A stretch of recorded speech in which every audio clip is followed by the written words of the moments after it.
গলা ব্যথা ও কাশি কমানোর 3টি ঝটপট ঘরোয়া টিপস। আদা, লেবু ও মধু। গরম পানিতে আদা ফুটিয়ে নিন, এরপর লেবু ও মধু মিশিয়ে পান করুন।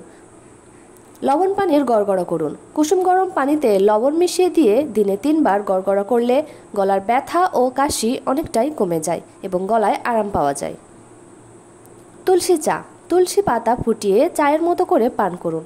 কাশি ও গলার ব্যথার জন্য তুলসী চা খুবই উপকারী। ঘরোয়া উপায়ে নিজের যত্ন নিন, সুস্থ থাকুন।